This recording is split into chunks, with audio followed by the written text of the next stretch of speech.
வணக்கங்கள்.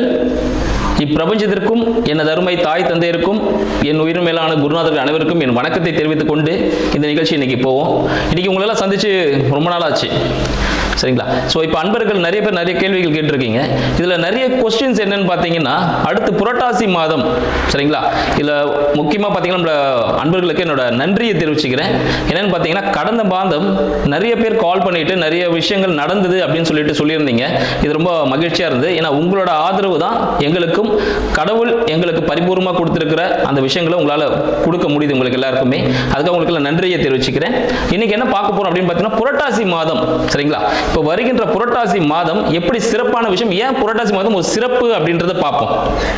புரட்டாசின்னு பார்த்தீங்கன்னா பெருமாளின், சரிங்களா, பெருமாளின் அவதாரம் அப்படின்னு சொல்லுவாங்க. ஸோ பெருமாளுக்குரியவர் யாரும் பார்த்தீங்கன்னா புத பகவான் சொல்லுவாங்க. இந்த நவ கிரகத்தில் இந்த புத பகவான் பார்த்தீங்கன்னா பெருமாளுக்குரிய கிரகம் அப்படின்னு சொல்லுவோம். இந்த புத பகவானுக்குரிய வீடு பார்த்தீங்கன்னா கன்னி, சரிங்களா? அந்த கன்னி ராசியில் இந்த பிரபஞ்சம் இருக்கு பாருங்க, இந்த கிரகத்தின் அதிபதினு சொல்லுவாங்கல்ல சூரிய பகவான். ஸோ அவர் வந்து பார்த்தீங்கன்னா இந்த கன்னி ராசியில் சஞ்சரிக்கிற காலம் தான் வந்து பார்த்தீங்கன்னா புரட்டாசி மாதம். இது பார்த்தீங்கன்னா நம்ம தமிழ் மாதத்தில் 6வது மாதமா வருது, சரிங்களா? இந்த கன்னி ராசின்னு எடுத்துக்கிட்டீங்கன்னா காலபுருஷ தத்துவத்துல 6வது வீடாவும் வருது. அப்ப 6ன்னா என்னங்க, சரிங்களா? 6ன்னு பாத்தீங்கன்னா சுக்கிரனுக்குரியவர் அப்படின்னு சொல்லலாம். 6ன்னு பார்க்கும்போது அடுத்தது 6ஆம் வீடுனா ருண ரோக சத்ரு அப்படின்னு சொல்லுவாங்க. ஸோ அதற்கான ஒரு வீடுன்னு சொல்லலாம். அந்த இடத்துல சூரிய பகவான் வராரு. அப்ப என்ன ஆகும்? இன்னொரு விஷயம், 6ன்னா எல்லாருமே ருண ரோக சத்ருவோட முடிச்சிருவாங்க. வெற்றிக்கான விடமும் 6 தான், சரிங்களா? ஸோ வெற்றி யாருக்கு கிடைக்கும்? யார் ஒருத்தர் பயிற்சி முயற்சி செய்யறாரு அவருக்கு தான் வெற்றி கிடைக்கும். அது 6ஆம் இடம். அந்த இடத்துல சூரிய பகவான் வர்றதுனால வெற்றிகள் நிறைய கிடைக்குங்க. எந்த முயற்சி எடுத்தாலும் வெற்றி கிடைக்கும், சரிங்களா? சரி, ஓகே. இந்த நேரத்தில் எதுக்கு நம்ம பெருமாளை வணங்குறோம் அப்படின்னு பார்த்தோம்னா சில விஷயங்கள் இருக்கு. ஸோ பெருமாள் அப்படின்னு பார்க்கும்போது பார்த்தீங்கன்னா அவர் வந்து திருவோணம் நட்சத்திரம், சரிங்களா? திருவோணம் நட்சத்திரத்தில் புரட்டாசி மாதம் திருவோணம் நட்சத்திரத்தில் திருப்பதியில் இருக்கிற வெங்கடேச பெருமாள் இருக்க பாருங்க, அவர் வந்து எல்லாருக்கும் காட்சி அளித்த தினம் வந்து புரட்டாசி மாதத்தில் தான் இருக்கு. அடுத்து வேற என்ன விசேஷம் அப்படின்னு பார்த்தோம்னா, புரட்டாசி சனிக்கிழமை எதனால ஒரு எல்லாருமே வழிபடுறாங்க அப்படின்ற விஷயத்தை பார்த்தீங்கன்னா, புரட்டாசி சனிக்கிழமையில நம்மளோட சனீஸ்வர பகவான், சரிங்களா? இப்ப 7 சனி நிறைய பேர் போயிட்டு இருக்கோம், அஷ்டம சனி போயிட்டு இருக்கோம், எல்லாருமே பயந்துட்டு இருப்பாங்க. இவங்க எல்லாமே புரட்டாசி மாதம் சனிக்கிழமையில தான், சரிங்களா, சனீஸ்வர பகவான் சனிக்கிழமையில தான் பிறந்தார். அதனாலே புரட்டாசி சனிக்கிழமை மிகவும் பிரசித்தி பெற்று இருக்கு அப்படின்னு சொல்லலாம். 10 அவதாரங்கள், நம்ம பகவானோட 10 அவதாரம் என்னன்னு பார்த்தோம்னா, முதலாவதாக பார்த்தீங்கன்னா மச்ச அவதாரம். மச்ச அவதாரம் மீன், சரிங்களா? கடல்ல வாழக்கூடிய மீன் போல. நம்மளோட புராணங்கள் எப்பயுமே பார்த்தீங்கன்னா அறிவியலோட சம்பந்தப்பட்டு இருக்கணும், சரிங்களா? அறிவியல் ஒத்துக்கக்கூடியதா ஒரு விஷயமா இருக்கும், அறிவியல் ஏற்றுக்கக்கூடிய ஒரு விஷயமா இருந்தால் தான் எல்லாரும் உலக மக்களை ஏற்றுப்பாங்க. இதை தான் நம்மளோட பகவான் தெரிவிச்சிருக்காரு நம்மளுக்கு வந்து பார்த்தீங்கன்னா. மச்ச அவதாரம் மீன் வடிவில் எடுத்திருந்தார். 2வது அவதாரம் பார்த்தீங்கன்னா கூர்மா அவதாரம், சரிங்களா? கூர்மா அவதாரம் உங்களுக்கே தெரியும், சரிங்களா? நிலத்திலும் நீரிலும் வாழக்கூடியது அப்படின்னு சொல்லுவாங்க. ஸோ ஆமை வடிவில் எடுத்திருந்தார். 3வது வராகி அவதாரம், சரிங்களா? காட்டில் வாழக்கூடிய ஒரு மிருகமாக, நம்ம வளர்ச்சி பாருங்க எப்படி இருக்குன்ட்டு. அடுத்தது காட்டில் வர ஒரு மிருகமாக வளர்ந்திருக்கார். 4வது நரசிம்ம அவதாரம், எல்லாருக்குமே தெரிஞ்சது, எல்லாரும் வழிபட்டு இருக்கோம். நரசிம்ம அவதாரம் பிரகலாதனுக்காக எங்க ஒரு பக்தன் அவனுக்காக வந்து அவன் நம்மளுக்கு தவம் இருந்து நம்ம ஒரு பிறப்பை எடுத்து அவன் தவம் இருக்கிறதுனால நம்மளுடைய வணங்குறதுனால, சரிங்களா, ஒரு பக்தனுக்கு பகவான் வந்து அருள் பாலிக்கணும், சரிங்களா? அப்ப நம்ம என்ன பண்ற, நரசிம்மர் இன்கேஸ் நான் ஒரு குழந்தையா பிறந்து வந்து ஒரு மாநிலனா வந்து ஒரு வளர்ச்சி அடைந்த வாலிபனா இருந்து அவனுக்கு உதவுனா எங்க இத்தனை காலம் வீணாயிடுமோன்றதுக்காக உடனே தூண்ல இருந்து பிளந்துட்டு அந்த கணமே அவருக்கு வந்து உதவி செய்யறார். அப்போ பகவானுக்கு எவ்வளவு பெரிய மனசு பாருங்க. ஸோ இந்த அவதாரம் பார்த்தீங்கன்னா நரசிம்ம அவதாரம் 4வது அவதாரம். 5வது வாமன அவதாரம், அடுத்த பரிணாம வளர்ச்சி. நரசிம்மர் பார்த்தீங்கன்னா மனிதனும் மிருகமும் கலந்த ஒரு அவதாரமா இருந்தார். அடுத்தது வாமன அவதாரம் பார்த்தீங்கன்னா ஒரு குட்டையான ஒரு மனிதனா அவதரிக்கிறார், சரிங்களா? குட்டையான மனிதனா அவதரிச்சுட்டு தன்னோட காலடியாலே இந்த உலகத்தை அழகிறார். 3 அடியால உலகத்தையும் மொத்தமாக அளந்துட்டார், சரிங்களா? அடுத்தது பார்த்தீங்கன்னா பரசுராமர் அவதாரம் 6வது. அப்போ குட்டைய மனிதன் ஆயாச்சு, அப்புறம் சமைச்சு சாப்பிடணும், சரிங்களா? ஸோ விலங்குகளை வேட்டையாடுறது, ஸோ அது போல அவதாரங்கள் செஞ்சுட்டு இருந்தார். அடுத்தது பார்த்தீங்கன்னா 7வது அவதாரம் பார்த்தீங்கன்னா ராம அவதாரம். ராம அவதாரத்தில் என்ன பண்றார்? அடுத்து திருமணம் போகணும் பார்த்தீங்களா? திருமணம் போகக்கூடிய அந்த காலகட்டம்ல திருமணத்துக்கு என்ன பண்ணும், ஒரு கணவன் ஒரு மனைவி அப்படின்ற மாதிரி எப்படி நெறியோட வாழணும்னு கற்றுக் கொடுத்தார். அடுத்தது 8வது அவதாரம் பலராம அவதாரம். ஒரு பலமிக்க மனிதனா இருந்துட்டு ஒரு விவசாயம் செஞ்சுட்டு இருக்கணும், ஸோ விவசாயம் செஞ்சு எப்படி மனிதன் வாழணும் அப்படின்னு சொல்லிட்டு அந்த அவதாரத்தை காட்டியிருந்தார். அடுத்து பார்த்தீங்கன்னா 9வது பார்த்தீங்கன்னா கிருஷ்ணாவதாரம். இப்போ எல்லாருமே பார்த்தீங்கன்னா இப்போ 9வது அவதாரத்தை தான் எல்லாம் வணங்கிட்டு இருக்கோம். ஏன்னா இந்த காலகட்டத்துக்கு அதுதான் தெரிஞ்ச ஒரு விஷயமா இருக்கு. கிருஷ்ணாவதாரம் எல்லாருக்குமே தெரிஞ்ச ஒரு விஷயம். சரியா, கம்சனை தும்சம் செய்யறதுக்காக வந்திருந்தார் அப்படின்னு சொல்லுவோம். 10வது கல்கி அவதாரம் சொல்லுவோம். கல்கி அவதாரம் இன்னும் பிறப்பு எடுக்கல அப்படின்னு சொல்றாங்க. ஏன்னு பார்த்தீங்கன்னா இந்த கல்கி 10வது அவதாரத்தில் இப்போ நம்ம இருக்கோம், இது கலியுகம்னு சொல்லுவாங்க. சரிங்களா, இந்த கலியுகம்னா என்னன்னு பார்த்தீங்கன்னா எல்லாருமே முடியக்கூடிய ஒரு காலகட்டம் அப்படின்னு சொல்லுவோம். எப்பயுமே பகவான் பார்த்தீங்கன்னா ஒரு அவதாரம் எடுக்கிறாரு அப்படின்னா உடனே நாளைக்கு இன்னைக்கு ஒரு குழந்தை பிறந்துடும், 10 மாசத்துல குழந்தை பிறக்கும் அப்படின்ற கதை இல்லைங்க. சரிங்களா, பகவான் பிறக்கிறான்னு பார்த்தீங்கன்னா 4,32 வருடங்களாகும் ஒரு அவதாரம் எடுக்கணும்னா. சரிங்களா, அப்போ பார்த்தீங்கன்னா 4,32 அவதாரம் அப்படி எடுத்திருக்காருன்னா இன்ட்டு 4 போது அது கிரேதா யுகம்னு சொல்லுவாங்க. அப்போ கிரேதா யுகத்தில் 4 அவதாரம், ஃபர்ஸ்ட் 4 அவதாரம் முடிஞ்சிச்சு. அடுத்து திரேதா யுகம். திரேதா யுகம்ல 4,32,000 வருடங்கள். அப்போ 4,32,000 இன்ட்டு 3 அப்படி போகும்போது திரேதா யுகம்னு சொல்லிட்டு. அடுத்தது துவாரபாக யுகம். துவாரபாக யுகம் பார்த்தீங்கன்னா 4,32 ஆண்டுகள் இன்ட்டு 2 வருடங்கள், இது துவாரபாகியம் சொல்லுவாங்க. கடைசியா பார்த்தீங்கன்னா கலியுகம் 4,32 ஆண்டுகள். இப்போ நம்ம போயிட்டு இருக்கோம். இப்போ நம்ம 4,32 ஆண்டுகள்ல 5,125வது ஆண்டு தான் இருக்கும். பகவான் எப்போ அவதரிப்பார் தெரியுங்களா? இந்த 4,32 ஆண்டுகளை கடைசியில் இருக்க 27ஆம் ஆண்டு தான் பகவான் அவதரிப்பார். இப்போ நம்ம இந்த காலகட்டத்தில் இருக்கோம், அப்போ பகவான் இன்னும் அவதரிக்க போகிறார் அப்படின்னு சொல்லலாம். சரிங்களா, இப்போ இந்த கலியுகம்ல தான் வந்து நம்ம எல்லாருமே வாழ்ந்துட்டு இருக்கோம் அப்படின்னு சொல்லுவோம். இந்த கலியுக காலத்துல இப்ப ஏன் பகவான் வந்து பார்த்தீங்கன்னா புரட்டாசி மாதத்துல வணங்குறோம் அப்படின்னா, இந்த சூரிய பகவான் பார்த்தீங்கன்னா கன்னி ராசியில் இருக்கும்போது நீர்நிலைகளில் இருக்க கிருமிகள்லாம் வந்து பார்த்தீங்கன்னா கொஞ்சம் மாற்றம் அடையும் அப்படின்னு சொல்லலாம். அதாவது நீர் சுத்தமாகும்னு சொல்லலாம். இதனால நம்ம வீட்லயே எல்லா பொருட்களும் சமைச்சு சாப்பிடணும். சரிங்களா, இந்த விஷயங்கள். மேலும் இந்த புரட்டாசி மாதத்துல பார்த்தீங்கன்னா சனீஸ்வர பகவான் சனிக்கிழமையில நம்ம பெருமாளை வணங்குறதுனால சனீஸ்வரனால வரக்கூடிய அனைத்து துன்பங்களும் நீங்கக்கூடியது. சரிங்களா, அந்த விஷயங்கள்லாம் இருக்கு. சரிங்க, இந்த புரட்டாசி மாதம் அப்படின்னு பண்ணா நம்ம தழு போடுறது அப்படின்னு சொல்லுவோம். சரிங்களா, பகவானுக்கு படையல் வைக்கிறது. ஏன் இந்த சனிக்கிழமையில தான் பண்றோம்? சனிக்கிழமை ஏன் அந்த 3வது வாரம் தான் பண்றோம் அப்படின்னு சில விஷயங்களும் இருக்கு. ஏன்னா நம்ம ஒரு ஊருக்கு போனோம்னா அந்த பஸ் ஸ்டாம்புக்கு போனால் தான் அந்த பஸ்ல இருந்து ஏறி அந்த ஊருக்கு போக முடியும். நம்ம இப்போ கன்னியாகுமரி போகிறதுக்கு நம்ம காஷ்மீரில் போய் உட்காந்துட்டு வேற ஏதோ பஸ் பிடிச்சி பஞ்சாப் வழியாக போயிட்டு எப்படி சுற்றிட்டு போகிறதுக்கும் போகலாம். பட் அதுக்கான காலக்கெடு முடிஞ்சிடும். நம்ம எந்த காரியமாக போகிறோமோ அந்த செயல் முடிஞ்சிடும். அதனால நேரத்துக்கு போகணுன்றதுக்காக இப்போ ஒவ்வொருத்தருக்கும் முதல் வாரம் அப்படின்னு எடுத்துக்கு பார்த்தீங்கன்னா முதல் வாரம் தேவர்களுக்காக நம்ம பகவான் பார்த்தீங்கன்னா கொடுத்துருக்காரு முதல் வாரத்தில். ஏன்னா ஒரு ஸ்டெப் படி ஸ்டெப் தான் வரணும், சீனியாரிட்டி படியா.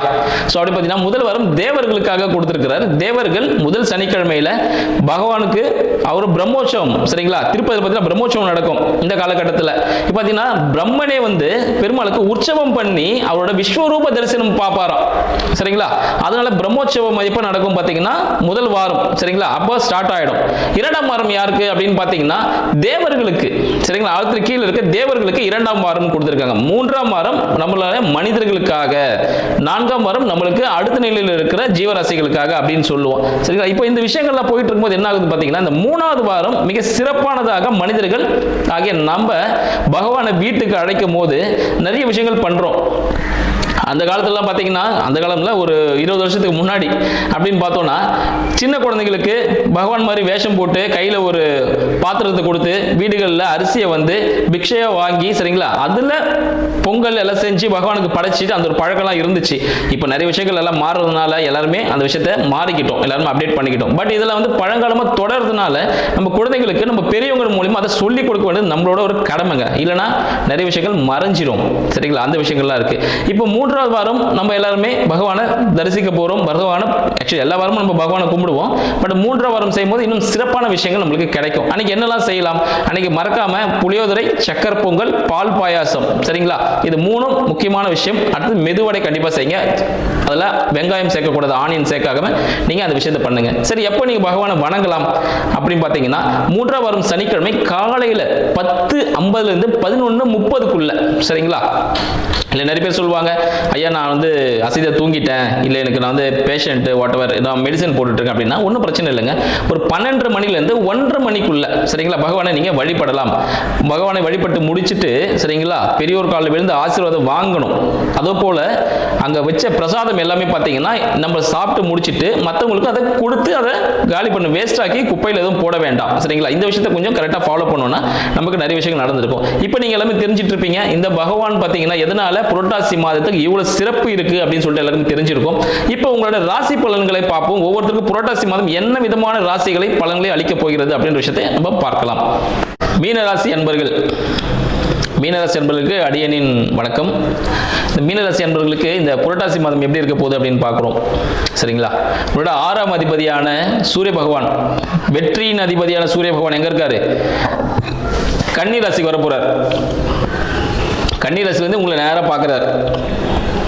அப்போ என்ன ஆக போகுது? உங்களோட நண்பர்கள் மூலமாக, மனைவி கணவன் மூலமாக உங்களோட பிரச்சனைகள்லாம் சால்வ் ஆக போகுது. அந்த ஒரு நல்ல விஷயம் இருக்கு சரிங்களா. அடுத்து வேற என்ன நல்ல விஷயம் இருக்கு? உங்களோட வீடு சார்ந்த விஷயங்கள், புதிதாக வீடு கட்ட ஆரம்பிக்கணும், வண்டி வாங்க ஆரம்பிக்கணும்னா இந்த மாதம் உங்களுக்கு ஒரு மாபெரும் சக்தி கொடுக்கக்கூடிய ஒரு மாதமாக இருக்க போகுதுன்னு சொல்லலாம் சரிங்களா. மேலும் பார்த்தீங்கன்னா உங்களோட வருமானம், வீடு வண்டி வாகனம் சார்ந்த விஷயங்கள் உங்களுக்கு அனுகூலமாக இருக்கும்னு சொல்லலாம். அதே முறையில் வீட்டில் சிறிய ஆல்ட்ரேஷன் ஒர்க் நடக்கும், இடித்து கட்டக்கூடிய ஒரு அமைப்பு ஏற்படும், ஒரு செலவு இருக்கு.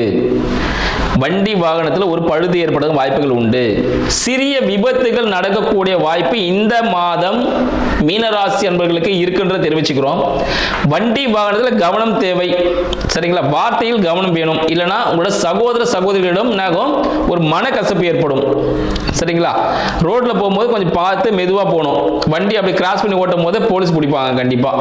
அவங்களுக்கு ஒரு பெனால்டி கட்டக்கூடிய ஒரு அமைப்பு யாருக்கு ஏற்படும்? இந்த மீனராசி அன்பர்களுக்கு ஏற்படும் சொல்லலாம் சரிங்களா. ஏன்னா உங்களோட விரையாதிபதியும் உங்க லக்னத்திலே இருக்காரு, இப்போ ராசியிலேயே இருக்காரு. மீன ராசி மீன லக்னக்காரர்களுக்கு இது ஒரு அமைப்பு இருக்கு. 11 இருக்கும் ராகு பகவானால் என்ன ஆகும் பார்த்தீங்கன்னா உங்களுக்கு வர வேண்டிய பாக்கி பணம் எல்லாமே வரக்கூடிய ஒரு அமைப்பு இருக்கு. 11 ராகு என்ன பண்ணுவார்? வெற்றியை தரக்கூடிய ஒரு அமைப்பு. நீங்க ஏதாவது ஒரு செயல்கள் செய்ய போறீங்க அப்படின்னா அது எல்லாமே ஒரு சக்சஸ்ஃபுல்லா கொடுக்கும் அப்படின்னு சொல்லலாம். இதுக்கு என்ன பண்ணணும்? நீங்க என்ன பண்ணணும் பார்த்தீங்கன்னா வெள்ளிக்கிழமை சரிங்களா, வெள்ளிக்கிழமை ஒரு சக்கரை பொங்கல் செஞ்சு நீங்களே சாப்பிடுங்க. வீட்டில் இருக்க எல்லாரும் சாப்பிடலாம், ஒன்றும் தப்பில்லை. வெளியே யாருக்கும் தானமாக கொடுக்க வேண்டாம். சக்கரை பொங்கல் வெள்ளிக்கிழமை இந்த புரட்டாசி மாதம் எல்லா வெள்ளிக்கிழமையும் செய்யுங்க. செஞ்சு சக்கரை பொங்கல் செஞ்சு சாப்பிடுங்க, சூப்பராக இருக்கும். சக்கரை பொங்கல் நல்லா இருக்கும், விஷயமும் உங்களுக்கு சக்ஸஸ்ஃபுல்லாக கொடுக்கும் அப்படின்னு சொல்லலாம். அது உங்களுக்கு ரொம்ப சில சூப்பரான ஒரு அனுகூலமான விஷயங்கள் கிடைக்கக்கூடிய அமைப்பு உண்டு. வெற்றிக்கான விஷயம் சரிங்களா. வெள்ளிக்கிழமை செஞ்சீங்கன்னா என்ன ஆகும்னா பொன் பொருள் சேர்க்கை ஏற்படும் சொல்லலாம். வேற விஷயம் வெற்றி ஏதாவது முயற்சிகள் செஞ்சுட்டு இருக்கீங்க, அது சக்ஸஸ்ஃபுல்லாக ஆகணும்னா வியாழக்கிழமை சரிங்களா, வியாழக்கிழமை மதியானம் 1 to 2 இந்த சக்கரை பொங்கல் சாப்பிட்டீங்கன்னா என்ன ஆகும்னா உங்களுக்கு வந்து நிறைய விஷயங்கள் வெற்றிக்கான செய்திகள் கிடைக்கும். நீங்க இந்த மாதம் செய்து பாருங்க, கண்டிப்பா நிறைய கால்ஸ் நீங்க எதுவும் வெயிட் பண்ணி தான் அந்த கால்ஸ் உங்களுக்கு வரும். ஒரு லெட்டர் வரும், சார் நீங்க இதுல வந்து ஒரு அப்பாயின்மெண்ட் உங்களுக்கு கிடைச்சிருச்சு, ஒரு மெயில் வரும் இந்த செகண்ட் சரிங்களா. சோ இந்த மாதம் இந்த புரட்டாசி மாதம் மீனராசி அன்பர்கள் வியாழக்கிழமையில் சர்க்கரை பொங்கல் செய்து பகவானுக்கு படைச்சிட்டு நீங்க சாப்பிடும் போது உங்களுக்கு சக்சஸ்ஃபுல்லான விஷயங்கள் நடைபெறும் என்று சொல்லலாம். யாருக்கும் அதை வெளியில இருக்கிறவங்களுக்கு யாருக்கும் கொடுக்க வேண்டாம், வீட்டில் இருக்கிறவங்க மட்டும் சாப்பிடுங்க. அது உங்களுக்கு ரொம்ப நல்ல விஷயமா அமையும். அடுத்து பார்த்தீங்கன்னா 7 இருக்கக்கூடிய சூரியனும் புதனும் உங்களுக்கு கம்யூனிகேஷன் விஷயங்கள் எல்லாமே சார்ட் அவுட் பண்ணிடுவாங்க. இது முன்னாடி இந்த பிரச்சனைகள் எல்லாமே என்னாகும்? சார்ட் அவுட் ஆயிடும். மேலும் பார்த்தீங்கன்னா உங்களோட நண்பர்கள் மூலமாக சில விஷயங்கள் உங்களுக்கு அனுகூலமாக கிடைக்கக்கூடிய வாய்ப்புகள் உண்டு. நண்பர்கள் கடன் கேட்க வருவாங்க, பார்த்துங்க. மீனராசி அன்பர்கள் யாருக்கும் கடன் கொடுக்க வேண்டாம் அப்படின்ற ஒரு அமைப்பையும் சொல்லிக்கிறேன் உங்ககிட்ட. கடன் கொடுத்தீங்கன்னா அது நண்பர்களுக்குள்ள ஒரு சிறிய பிளவை ஏற்படுத்தக்கூடிய ஒரு அமைப்பாகவும் இருக்கு சரிங்களா. மறைமுக வருமானங்கள் கிடைக்கக்கூடிய அமைப்பு, இதுக்காக நீங்க ரொம்ப நாளா ட்ரை பண்ணிட்டு இருக்கீங்க ஒரு விஷயத்துக்காகனா அதுக்கான ரிசல்ட் எப்போ கிடைக்குன்னா இந்த புரட்டாசி மாதம் கிடைக்கக்கூடிய ஒரு சான்சஸ் உண்டு. அதனால அந்த விஷயங்கள் எதாலும் ட்ரை பண்ணுங்க, அது ஒரு அடுத்த ஒரு ஸ்டேஜுக்கு மூவ் பண்ணுங்க, அதெல்லாம் உங்களுக்கு சக்சஸ்ஃபுல்லாக கொடுக்கும் சரிங்களா. உங்களோட 3க்கு 8க்கு அதிபதியான சுக்கிர பகவான் உங்களுக்கு 6ல இருக்கிறார். அப்போ உங்களோட முயற்சிகள் சார்ந்த விஷயங்கள், கடன், சரிங்களா, கோர்ட் கேஸ் வழக்கு சார்ந்த விஷயங்கள் எல்லாமே என்ன ஆகும்னா ஒரு வெற்றியை தரப்போகுதுன்னு சொல்லலாம். அது ஒரு வெற்றியை நோக்கி பயணத்தில் இருக்கு, அது சக்சஸ்ஃபுல்லாக நடக்க போகுதுன்னு சொல்லலாம். ஸோ அதுக்கான முயற்சிகள் என்னென்ன பண்ணணும்னு சொல்லிட்டு எல்லாமே பண்ணுங்க. டாக்குமெண்டேஷன் கிளியராகவே இருக்கும், சரிங்களா. நீங்கள் எதுவும் தயங்கவே வேண்டாம். நீங்கள் கொடுக்கக்கூடிய அமைப்பு, நேரம், காலம் எல்லாம் சரியா இருக்கும். அதுக்கு உங்களுக்கு கொடுக்கக்கூடிய சூட்சமம் சர்க்கரை பொங்கல், புரட்டாசி மாதம், சரிங்களா. இதை செய்யும் பொழுது உங்களுக்கு மகாலட்சுமியின் அம்சமே கிடைக்க ஆரம்பிச்சிடும், சரிங்களா. மகாலட்சுமி வழிபாடு உங்களுக்கு இந்த புரட்டாசி மாதத்தை சக்சஸ்ஃபுல்லா வழிநடத்த உதவும் என்பதை தெரிவித்துக் கொள்கிறேன். உங்களை அடுத்த நிகழ்ச்சி சந்திக்கிறேன். நன்றி, வணக்கம்.